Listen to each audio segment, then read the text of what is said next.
Hi, welcoming you all for the final part of the video, that is the numerical series of PYQs. Those who have not watched the first and second part, please go and watch it and then come to this part for the final numerical section so that एक better understanding आपकी develop हो पाए कि ये हो क्या रहा है। इसके अलावा टेलीग्राम चैनल को जिसने नहीं ज्वाइन किया प्लीज ज्वाइन कर लीजिए। वहाँ पे MCQs डेली पोस्ट किए जा रहे हैं और सारे अपडेट्स दिए जा रहे हैं regarding the questions regarding the updated content and the videos also. So let's begin. हम न्यूमेरिकल्स को फाइनली कवर करते हैं। 87 से पहले जितने भी क्वेश्चंस हैं आप उन पार्ट में देख लीजिए। So पहले क्वेश्चन ये बोलता है कि what is the molality of NaOH solution produced if 1.55 gram of Na2O is combined with the water to yield a final volume of 100 ml given to the reaction। आपको reaction already दी गई है, atomic mass यहाँ पे present है, आपको सिर्फ और सिर्फ क्वेश्चन समझना है कि आपके पास क्या क्या एलिमेंट्स प्रेजेंट है और आपको सॉल्व कैसे करना है। ठीक है, आपको पहले फॉर्मूला पता होना चाहिए। तो सबसे पहले क्या होता है, सबको ये पता है कि मोलालिटी क्या होती है। हम मोल्स ऑफ सोल्यूट पर लीटर ऑफ सोल्यूशन को ही मोलालिटी बोलते हैं। इसको हम m से डिफाइन करते हैं, जो मोल्स ऑफ सोल्यूट होता है divided by volume of solution in litre. ठीक है, इसे तो हम मोलालिटी बोलते हैं। अगर हमें क्या करना है कि NaOH के सोल्यूशन में मोलालिटी को फाइंड करना है, जिसमें हमें मास दिया हुआ है Na2O का। तो आपको इक्वेशन ये दी गई है यहाँ पर। ठीक है, इस इक्वेशन को ध्यान में रखना है। हम कैसे सॉल्व करेंगे, हमें मास दिया हुआ है Na2O का, दैट इज 1.55 ग्राम। ठीक है, अब हम इसका मोलर मास निकाल लेंगे। मोलर मास निकालने के लिए क्या करते हैं, आपको एटॉमिक मास दिया हुआ है।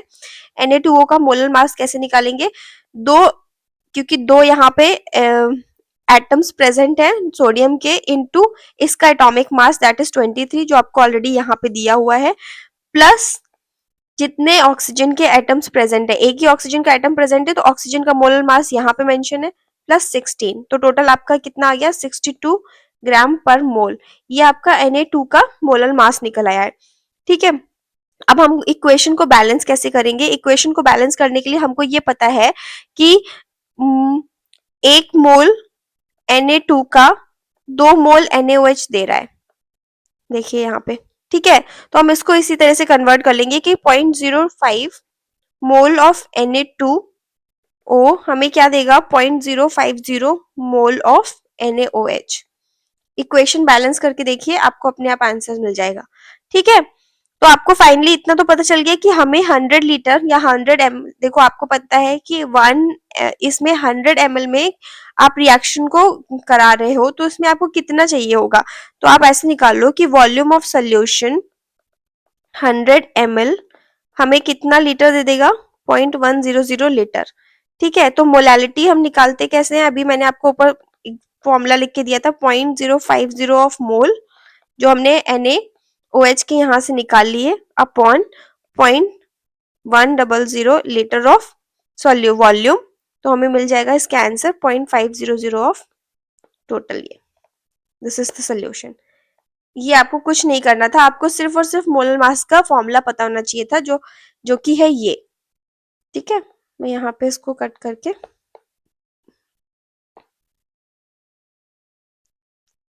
आप यहीं से देख लो, कट नहीं हो रहा है। ठीक है, now come to this part. इसमें क्या बोल रहा है कि विनेगर सोल्यूशन का pH 4 हमें दिया हुआ है। The amount of OH negative ion present in the solution is. Very simple question, आपको बस इसको प्रॉपर समझना होगा कि pH होता क्या है। pH ऑफ अ सोल्यूशन कैसे हम मेजर करते हैं कि कितने हाइड्रोजन आयन की कॉन्सेंट्रेशन किसी सोल्यूशन में प्रेजेंट है, उसे हम बोलते हैं pH सोल्यूशन। उसका फॉर्मूला ये होता है, pH is equals to minus log H plus ions. ये आपको याद रखना है क्योंकि ये पूछा जा सकता है कभी भी। अब इसके बीच में रिलेशनशिप क्या होता है, जितना pH आयन होता है और POH होता है उसको बैलेंस करने के लिए टोटल ये होना चाहिए। This is the entire formula. आपको बैलेंस करना है इक्वेशन को किसी भी एक्वस सोल्यूशन में। ठीक है, ये रिलेशनशिप होता है POH और pH के बीच का। अब आपको हाइड्रोक्साइड आयन की कॉन्सेंट्रेशन बतानी है, कैसे यूज करोगे इस वाले फॉर्मूले को। हाइड्रोक्साइड आयंस की कॉन्सेंट्रेशन बनाने के लिए हम लॉग हटाएंगे तो माइनस POH पावर में चला जाएगा। ठीक है, इसको ऐसे डिफाइन करते हैं। अब देखो क्वेश्चन में क्या पूछा है, विनेगर का आपको दिया हुआ है। विनेगर आपको पता है एसिड सॉल्यूशन होता है, तो एसिड होगा तो H प्लस आयन प्रेजेंट होंगे, तो H प्लस आयन की कॉन्सेंट्रेशन आपको दी हुई है। तो हम इस रिलेशनशिप को ही यूज करेंगे टू डिफाइन द क्वेश्चन। हमें निकालनी है पीओएच आयन की कॉन्सेंट्रेशन को। तो हमें पता है कि pH plus pOH is equals to 14 होता है। तो हमें पीओएच निकालना है, तो पता है 14 माइनस पीएच करेंगे, करेक्ट। और जब पीएच पीओएच निकालोगे तो 14 माइनस पीएच में किसका रखेंगे, विनेगर सोल्यूशन का। अरे यार, विनेगर सोल्यूशन का। तो ये -4 करोगे तो पीओएच कितना आ गया आपका, 10। अब इसके ये वाले फॉर्मूले में आप रखोगे तभी तो इसकी कंसंट्रेशन निकाल पाओगे। तो इसकी कंसंट्रेशन निकालने के लिए हमें क्या करना है कि OH ion is equals to 10 to the power POH, और POH हमें ये दिया हुआ है, ठीक है। तो OH minus 10 to the power -10, correct. तो अमाउंट हमें कैसे पता चल गया कि अमाउंट ऑफ OH आयन कितना प्रेजेंट है सोल्यूशन में, तो 1 इंटू 10 टू द पावर, मतलब 1 तो इस, क्योंकि यहाँ पे ऐसे दिया हुआ है इसलिए। अगर 10 टू पावर -10 दिया होता तो आप सीधा डायरेक्टली लिख देते -10 m। ठीक है, आपको कॉन्सेंट्रेशन पता चल गई। Now come to this, according to the following unbalanced chemical equation iron oxide can be reduced with carbon monoxide to form metallic ion. ये आपको एक इक्वेशन दे रखी है कि Fe2O3 plus carbon monoxide gives Fe plus carbon dioxide. ठीक है, तो पहले तो आपको इसको इक्वेशन को बैलेंस करना है। बैलेंस कैसे करते हैं, इस पूरी रिएक्शन को जो हम बोलते हैं, calculation of reactant and product होता है किसी भी केमिकल रिएक्शन में, तो उसे हम बोलते हैं स्टोइकोमेट्री। ठीक है, समझ लो, स्टोइकोमेट्री। ठीक है, रिएक्टेंट मतलब calculation of reactant and products in a chemical reaction. ठीक है, इसे हम स्टोइकोमेट्री बोलते हैं। ये आपको बेसिक डेफिनेशन है, ये पता होना चाहिए। अब आपको इसको बैलेंस करना है। आप बैलेंस कैसे करोगे, आप इक्वेशन देखो, यहाँ पे दो Fe के एलिमेंट प्रेजेंट है, यहाँ पे एक भी एलिमेंट नहीं प्रेजेंट है। यहाँ पे ऑक्सीजन के 3 प्रेजेंट है, यहाँ पे 2 प्रेजेंट है। कार्बन कार्बन तो चलो बैलेंस्ड है। तो अब आपको पूरा प्रॉपर इक्वेशन को पहले बैलेंस करना है। आपको पता है कि 2 आयरन, मतलब ये तो सिंपल है, जितने यहाँ पे है उतने यहाँ पे प्रेजेंट करने के लिए बैलेंस इक्वेशन कर दो। तो आप बैलेंस्ड इक्वेशन कैसे बनाओगे, Fe2O3 को में 3 अगर हम मॉलिक्यूल्स यहाँ ऐड कर दें तो 2 आयरन के मिल जाएंगे प्लस 3 कार्बन डाइऑक्साइड मिल जाएगा। यही तो होगा, यही तो बैलेंस्ड इक्वेशन होगी। 3 एटम यहाँ, 3 एटम मॉलिक्यूल यहाँ पे, 3 ऑक्सीजन के यहाँ, 3 ऑक्सीजन के यहाँ, टोटल 6 हो गया। तो यहाँ पे 3 2 जा 6, ये हो गया ऑक्सीजन के, 2 आयरन 2 आयरन, बैलेंस्ड हो गई इक्वेशन। अब चलो देखते हैं कैसे करना है। जब इक्वेशन को बैलेंस हमने कर दिया है तो हमें ये पता है कि 1 मोल ऑफ Fe2O3 रिएक्ट करता है 3 मोल ऑफ कार्बन मोनोऑक्साइड के साथ to produce 2 mole of iron. ये तो दिख ही रहा है। ठीक है, तो अगर हमें पता है कि 1 मोल ऑफ आयरन को हमें बनाना है तो हमें हाफ मोल ऑफ रिएक्टेंट ही तो रिक्वायर्ड होगा। जैसे कि जितना ये है रिएक्टेंट जो है, अगर हमको ये 2 बना रहा है, 3 कार्बन मोनोऑक्साइड जो है वो 2 आयरन के एलिमेंट्स को बना रही है, तो अगर हमें इसको दो एक ही बनाना, 1 मोल ही हमको यूज करना है, तो इसको हाफ कर देना पड़ेगा ना, 1.5। ठीक है, तभी तो हमें मिल जाएगा कि 1 mole of iron to be formed, 1 mole of iron to be formed with 1.5 mole of carbon monoxide, correct. तो ये आ गया correct answer. Now come to solubility part. देखो, सॉल्युबिलिटी क्या होता है कि आपको किसी भी हेनरी लॉ हम लोगों ने सबने पढ़ा है। हेनरी लॉ क्या बोलता है कि solubility of a gas in a liquid is directly proportional to the partial pressure of a gas above the liquid. इसका मैथमेटिकल की क्लास 9 में मिल जाएगा, लेकिन इसका मैथमेटिकल एक्सप्रेशन क्या होता है कि कोई भी सॉल्युबिलिटी और हेनरी कांस्टेंट और प्रेशर का डायरेक्ट रिलेशन होता है। ठीक है, जितनी ज्यादा सॉल्युबिलिटी होगी उतना ही ज्यादा प्रेशर होगा, और उतना, ये तो कांस्टेंट है। ठीक है, ये डायरेक्टली प्रोपोर्शनल हो गया। अगर सॉल्युबिलिटी इंक्रीज करेगी तो प्रेशर इंक्रीज करेगा। अब आप यहाँ से ऐसे समझो कि हमें पता है क्वेश्चन क्या बोलता है, the solubility of nitrogen gas in water vapour eight 25 degree Celsius is इतना। नाइट्रोजन की सॉल्युबिलिटी हमें दी हुई है 6.9 इंटू 10⁻⁻⁴ मोल। ठीक है, when the pressure of nitrogen above the solution is 1 bar, pressure भी दे दिया है, तो what is the solubility of nitrogen in water when the pressure is 0.8 बार। आपसे पूछा है कि 0.8 बार पे क्या सॉल्युबिलिटी होगी नाइट्रोजन की, वो निकालिए। तो हमें सॉल्युबिलिटी ऑफ, मैं इसको सिंपल लिख रही हूँ, सॉल्युबिलिटी ऑफ नाइट्रोजन ऑफ 1 बार हमें दी हुई है, एक बार पे हमें 6.9 into 10⁻⁻4 mole.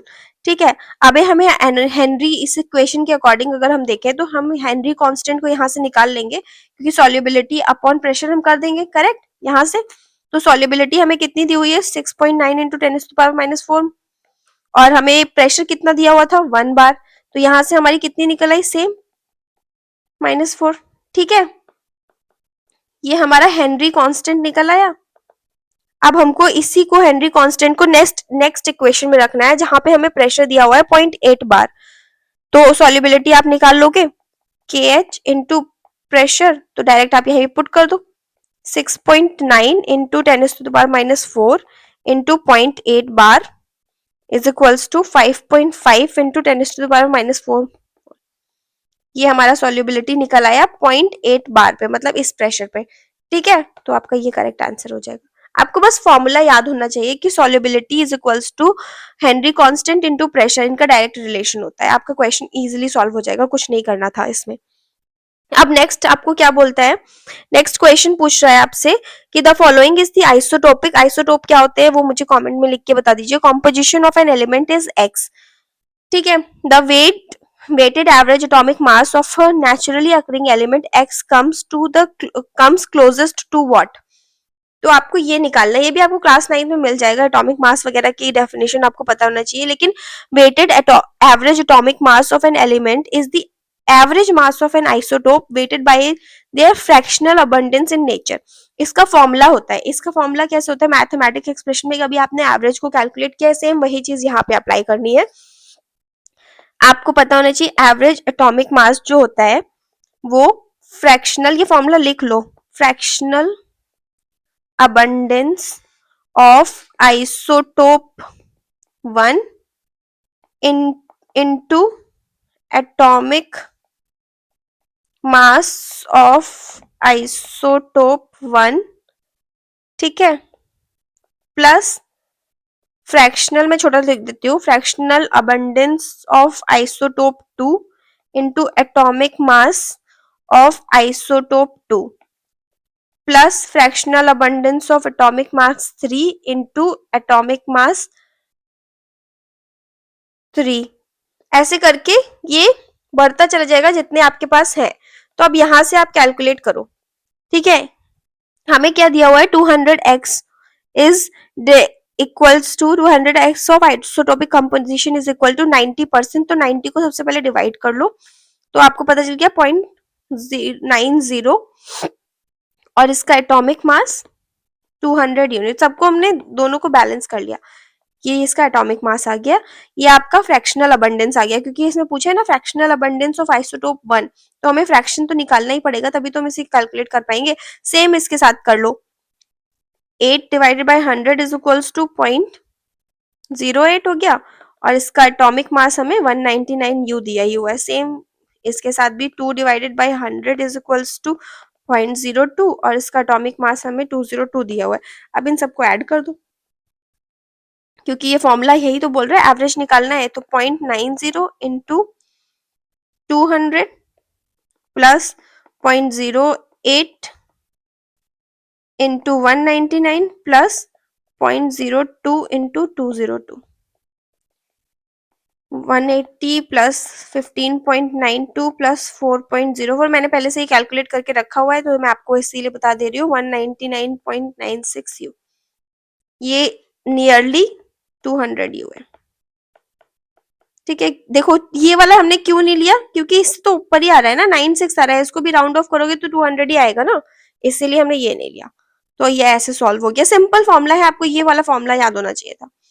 Now come to this 92, which main group of representative element has the most potent oxygen oxidizing agent। Chapter 5 of class 11 class 10th में आपको मिल जाएगा।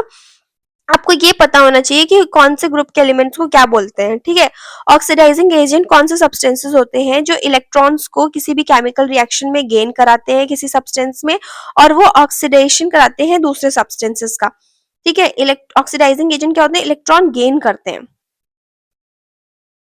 ठीक है, और दूसरे सब्सटेंस का ऑक्सीडेशन कराते हैं।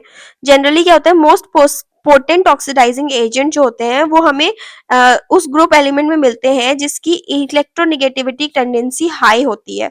क्योंकि इलेक्ट्रोनिगेटिविटी टेंडेंसी हाई होने का मतलब क्या हो गया कि उनके पास ज्यादा पावर होती है कि वो इलेक्ट्रॉन्स को एक्सेप्ट कर सके। जब भी इलेक्ट्रोनेगेटिव होगा, आप ये याद रखो, नेगेटिव का मतलब ये नहीं होता कि वो नहीं, नेगेटिव का मतलब आपके पास कुछ कम है, मतलब खाली हो आप, आपके पास किसी चीज की कमी है, तो उसे पूरा करने के लिए आपको इलेक्ट्रॉन्स को गेन करना पड़ेगा। ठीक है, इलेक्ट्रॉन्स डिमांडेड है जिसकी वजह से आपकी इलेक्ट्रोनेगेटिविटी हाई है, तो आप इलेक्ट्रॉन गेन करोगे, और इसी को हम बोलते हैं ऑक्सीडेशन। ठीक है, दूसरे रिएक्टेंट का ऑक्सीडेशन कराते हैं और इलेक्ट्रॉन्स को गेन कराते हैं, और ये टेंडेंसी जिसमें होती है उन्हीं ग्रुप के एलिमेंट्स की इलेक्ट्रोनेगेटिविटी हाई होती है। तो सबसे पहले तो देखो, हेलोजन जो ग्रुप्स होते हैं जिसमें आपके ऑक्सीडाइजिंग एजेंट्स की इलेक्ट्रोनेगेटिविटी बहुत हाई होती है, और वो उनके पास ये एबिलिटी होती है कि वो इजिली नेगेटिव आयंस को गेन कर सके। ठीक है, जैसे कि आपके एग्जांपल्स में ले लेती हूँ, फ्लोरीन।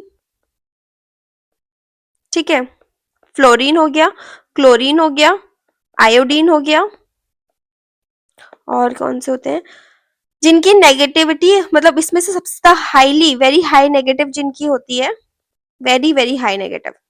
ठीक है, फ्लोराइड आयंस होते हैं, एफ नेगेटिव आपने देखा ही होगा, फ्लोराइड आयंस होते हैं जिनका मोस्ट पोटेंट ऑक्सीडाइजिंग एजेंट होते हैं किसी भी इस ग्रुप के, ग्रुप 17 के।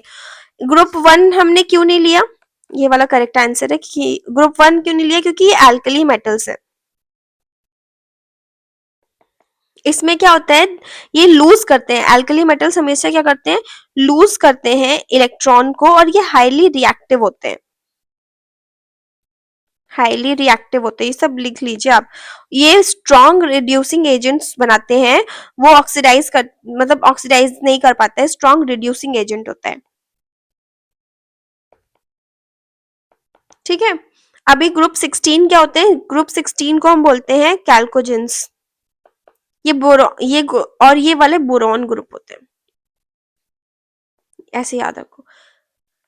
आंसर तो ये वाला करेक्ट है, लेकिन ग्रुप 16 कैल्कोजेंस होते हैं, और कैल्कोजेंस क्या होते हैं वो मैं नेक्स्ट क्वेश्चन उसी से रिलेटेड है, मैं वो तब आपको समझाऊंगी। और ये बोरॉन ग्रुप होता है जिसमें कि मोस्ट जो एलिमेंट्स होते हैं वो पोटेंट नहीं होते हैं ऑक्सीडाइजेशन करने के लिए, वो सिर्फ और सिर्फ हैलोजेंस होते हैं। ठीक है, अल्कली मेटल्स रिड्यूसिंग एजेंट्स होते हैं और वो लूज करते हैं इलेक्ट्रॉन्स को rather देन गेनिंग, इसीलिए करेक्ट नहीं है। अब नेक्स्ट क्वेश्चन है आपका, the atom of element x in which have a outer shell electron configuration of Ns2Np4 are most likely to undergo chemical reaction to produce ions with a charge of what। ठीक है, अब देखो इसमें पूछा क्या है कि आउटर सेल में जो इलेक्ट्रॉन की इलेक्ट्रॉनिक कॉन्फ़िगरेशन है वो Ns2Np4 है। सबसे पहले क्या होता है कि एलिमेंट जो आउटर शेल में प्रेजेंट होते हैं वो इस कॉन्फ़िगरेशन के साथ में Ns2Np4 मतलब टोटल 6 जिसमें कॉन्फ़िगरेशन है वो बेसिकली बिलोंग करते हैं ग्रुप 16 से। मैंने बोला नेक्स्ट क्वेश्चन में बताऊंगी, कैल्कोजेंस बोलते हैं इसे। ठीक है, ग्रुप 16 से बिलोंग करते हैं, कैल्कोजेंस होते हैं। इनके पास जो वैलेंस होता है, मतलब जो वैलेंस इलेक्ट्रॉन होता है, जो लास्ट इलेक्ट्रॉन होता है शेल को फॉर्म करने के बाद का, वो टोटल 6 होते हैं। ठीक है, 6 वैलेंस इलेक्ट्रॉन होते हैं इनके पास में, और इनको सिर्फ 2 मोर इलेक्ट्रॉन और चाहिए होते हैं, मतलब ये इनको गेन करना होता है, 2 मोर इलेक्ट्रॉन चाहिए होते हैं ताकि ये अपने आउटर शेल को ऑक्टेट कंप्लीट कर सके। 8 होता है ना टोटल, 2 8 आपने पढ़ा होगा। तो इसको कंप्लीट करने के लिए ना 2 इलेक्ट्रॉन की नीड होती है। ठीक है, to achieve a electronic configuration of stable octet, और इसीलिए ही सिमिलर होते हैं ग्रुप 17 जैसे नोबल गैसेस के सिमिलैरिटी होती है इनकी। अब क्या होता है कि इनको अगर गेन करना है 2 इलेक्ट्रॉन को, इनकी वैलेंस 6 है, तो ये माइनस में ही तो होगा, मतलब जो भी है इलेक्ट्रॉन वो लेंगे तो नेगेटिव ही इलेक्ट्रॉन लेंगे ना, पॉजिटिव तो डोनेट करेगा। तो इसीलिए ये -2 कॉन्फ़िगरेशन के साथ में होते हैं इनके एटम्स के आउटर शेल में, इस आयन की तरह होता है, तो क्योंकि वो नेगेटिवली चार्ज होते हैं। सॉरी। ठीक है, अब इसके एग्जाम्पल जैसे आप ऑक्सीजन, आपको पता है ऑक्सीजन में क्या कॉन्फ़िगरेशन होता है उसका, 1s2 2s2 2p4, उसकी टोटल 8 होती है ना, तो 2 यहाँ पे हो गए, 2 यहाँ पे हो गए, 4 यहाँ पे हो गए, तो इसको कितने की डिमांड है, तो -2 ही रहेगा ना इसको कंप्लीट करने के लिए।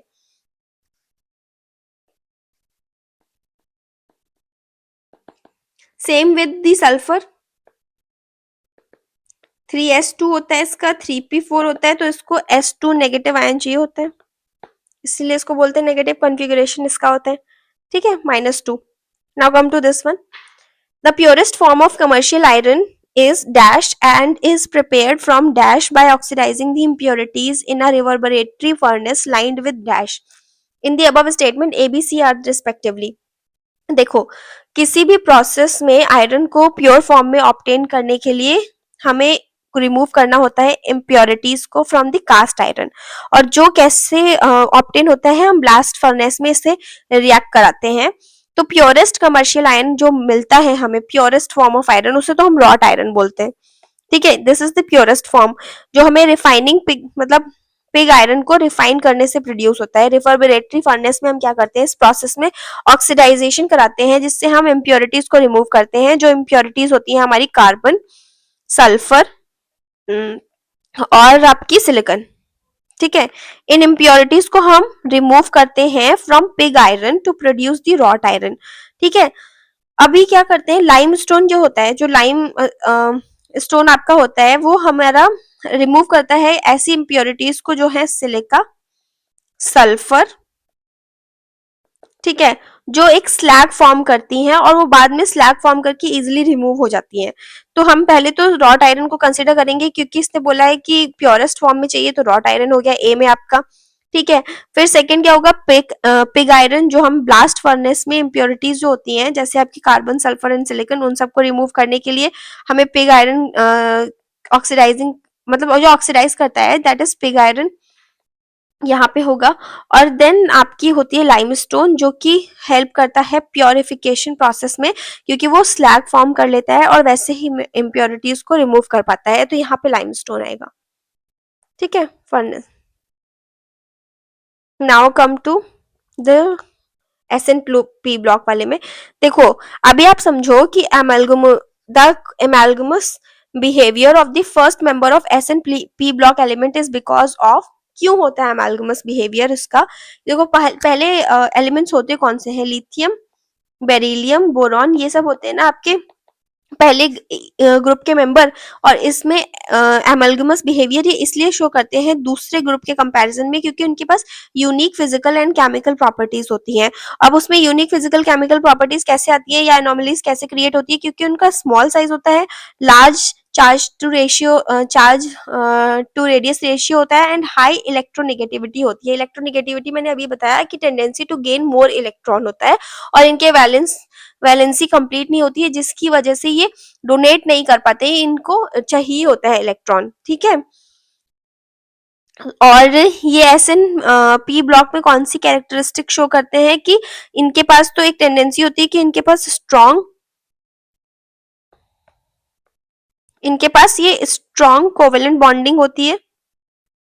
ये भी आप लिख लो इसके साथ साथ, ये सारे इनके फीचर्स हैं ग्रुप 1 के, तो आप ये याद कर लो इसको। और less tendency to form irons. ठीक है, कम टेंडेंसी होती है आयन फॉर्म करने की, और स्ट्रॉन्ग कोवेलेंट बॉन्डिंग होती है, स्मॉल साइज होता है, large charge to radius ratio होता है, और हाई इलेक्ट्रोनेगेटिविटी होती है। इसके अलावा मोर एसिडिक ऑक्साइड्स होती हैं। ठीक है, ये है इसका total important behaviour of first member SN P block elements जो होते हैं उनका। ठीक है, तो आपको ये याद करना ही पड़ेगा, इसके अलावा तो कोई और ऑप्शन नहीं है, ये बस याद करने वाली चीज है। आप चैप्टर कौन से चैप्टर में प्रेजेंट है, क्लास 11 में आप पढ़ोगे SN P ब्लॉक एलिमेंट्स को, तो आप वहां से भी पढ़ सकते हो, या पीरियोडिक टेबल में भी आपको ये थोड़ा बहुत इसके बारे में मेंशन्ड है। ठीक है, आप वहां से भी पढ़ सकते हो। अभी देखो, which of the following statement is और are true for high octane fuels. High octane, देखो हाई लेवल का क्वेश्चन है ये थोड़ा सा, हाई ऑक्टेन फ्यूल्स क्या होते हैं, कैसे होते हैं, ये थोड़ा डिफिकल्ट भी है, आपको पता होना चाहिए इसके बारे में। तो और टर्शियरी रेडिकल, प्राइमरी रेडिकल्स, इन सब के हाइड्रोकार्बन्स के बारे में पता होना चाहिए, कैसे कौन से प्रोड्यूस होते हैं ये भी पता होना चाहिए। इसके बाद ही आप ये क्वेश्चन को सॉल्व कर सकते हो। ये हाइड्रोकार्बन आपके हायर चैप्टर में पढ़ाया जाता है, लेकिन फिर भी मैं ये सॉल्व करने की कोशिश करती हूँ कि स्टेटमेंट 1 क्या आपका बोलता है। स्टेटमेंट 1 आपका बोलता है कि n heptane has a 0 octane rating and iso octane has a 100। ये बात बिल्कुल करेक्ट है। देखो क्यों करेक्ट है कि ऑक्टेन रेटिंग जो होती है वो मेजर करती है किसी भी फ्यूल की एबिलिटी को कि वो कितना रेजिस्ट कर पा रहा है इंटरनल कंबशन इंजन में अपने आप को, ठीक है।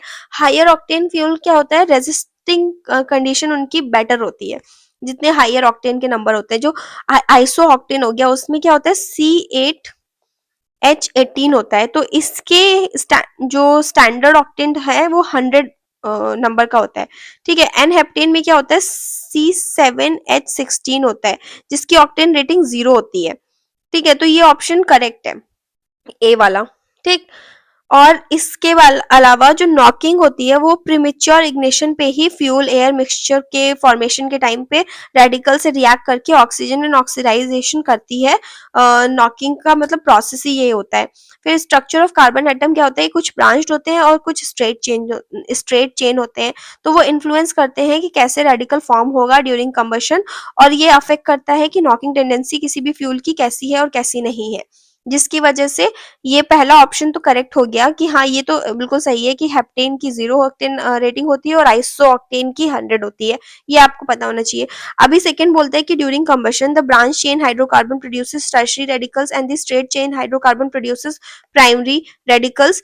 ये स्टेटमेंट करेक्ट इसलिए नहीं है क्योंकि हम किस टर्म्स में बात कर रहे हैं, कितने नंबर ऑफ रेडिकल्स प्रोड्यूस हो रहे हैं ये नहीं पता, क्योंकि ब्रांच चेन हाइड्रोकार्बन्स होते हैं वो भी कुछ कुछ रेडिकल्स को फॉर्म करते हैं, ठीक है। और उनके स्ट्रक्चर मोर स्टेबल भी हो सकते हैं, रेजिस्टेंट टू नॉकिंग भी हो सकते हैं। The number of radicals produced in the is not around 39 और उससे भी ज्यादा कंपेयर के होते हैं, तो 1 डिग्री रेडिकल भी फॉर्म होता है स्ट्रेट चेन हाइड्रोकार्बन से।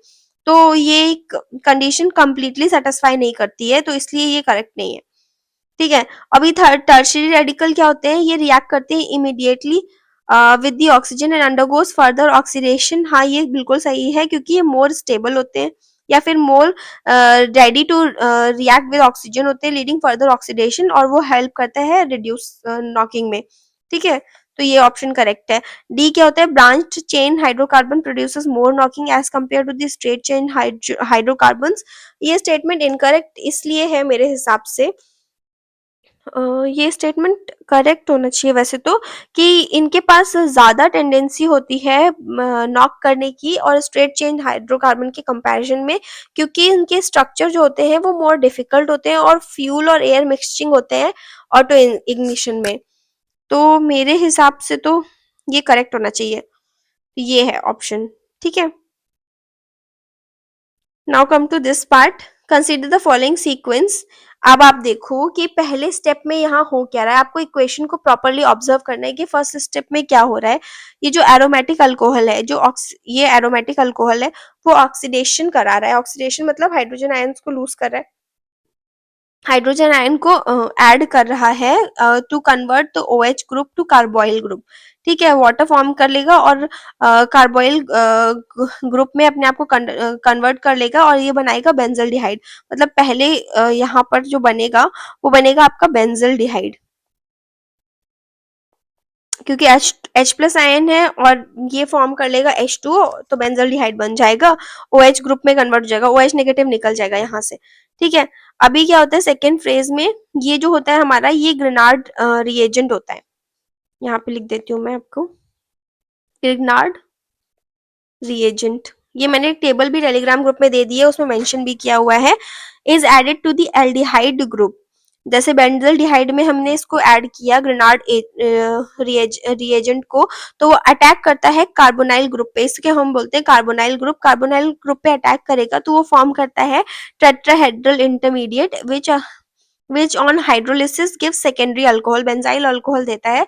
क्योंकि ये इस वाले ग्रुप पे अटैक करता है तो ये हमें फॉर्म करके देता है, मैं आपको बना देती हूँ, एक तो फिनॉल यहाँ लग जाएगा और एक आपका OH आयन लग जाएगा, ठीक है। तो ये हमको एक बेंजाइल अल्कोहल बना के दे देता है, ठीक। अब इसके बाद में हम इसको फाइनल स्टेप में हीट करा रहे हैं इन प्रेजेंस ऑफ CrO3। अब क्या करता है, ये ऑक्सीडाइज कर देता है अल्कोहल को to form a carboxylic acid. तो यहाँ पे ये पूरी एक इक्वेशन है, तो यहाँ पे हमारा जो बनेगा वो ऑक्सैलिक C6H5COOH बनेगा, ऑक्सैलिक ग्रुप बनेगा। ठीक है, या फिर बेंजोइक एसिड भी आप इसको बोलते हो। ठीक। तो हमसे पूछा क्या है कि सी सी स्टेप पे क्या बनेगा, तो हमें पता है बेंजोइक एसिड बनेगा, COOH। ये रहा phenol, C double bond OH, CH2 COOH, ये बनेगा आपका। ये हो गया, यहाँ पे आपका कार्बोइल ग्रुप, ये CH2 CH2, एक और CH2 बनेगा और OH COH, ठीक है, ये बनेगा आपका फिनॉल, थर्ड ऑप्शन है। मैं उससे और दूसरी वीडियो में कवर करूंगी, क्योंकि पॉलीमर्स, टेट्राहाइड्रल, ये सब आपको मैं नेक्स्ट वीडियो में कवर करके बताऊंगी। वीडियो ऑलरेडी इतनी लेंदी हो गई है, सो आई विल स्टॉप हेयर। हम यहाँ तक 97 तक आप दोबारा से एक बार देख लो और सॉल्व कर लो, तो आपको ज्यादा बेटर समझ में आ जाएगा। और जितने भी ये अल्कोहल और कार्बोक्सिलिक एसिड है, ये हायर क्लासेस में मेंशन्ड है 11th चैप्टर में। और इसकी जो ये वाली जो रिएक्शंस वगैरह हैं, इनको मैं ऑलरेडी अपने टेलीग्राम चैनल पे डाल चुकी हूँ कि ग्रिग्नार्ड रिएजेंट, लुकास रिएजेंट, ये सब कौन से रिएजेंट से क्या फॉर्म कराते हैं, तो आप वहां से वो डायरेक्टली देख सकते हो। इसकी डेप्थ में नीट और जेईई प्रिपरेशन करने की जरूरत नहीं है, आपको सिर्फ इतना पता चाहिए कि क्या ग्रुप कैसे फॉर्म हो रहा है, वही आपको याद करना है, वही पूछा जाता है। That is it. So do watch the other videos as well and join the Telegram channel for more updates. और इसके बाद में जैसे ये सीरीज खत्म हो जाएगी, एक और इसका पार्ट आएगा, और उसके बाद में मैं कवर करने वाली हूँ डिस्क्रिप्टिव आंसर राइटिंग को। तो आप उसके लिए रेडी रहिए, उसका स्केड्यूल मैं डाल दूंगी टेलीग्राम चैनल पे, वहां से आप डेली सिलेबस देख सकते हो, और आप डेली सिलेबस देखने के बाद उन क्वेश्चंस को अटेम्प्ट कर सकते हो और देख सकते हो कि इतना प्रोडक्टिव हो रहा है आपके लिए कि नहीं हो रहा है, और सिलेबस के अकॉर्डिंग आपकी प्रिपरेशन हो पा रही है कि नहीं हो पा रही। Thank you for watching.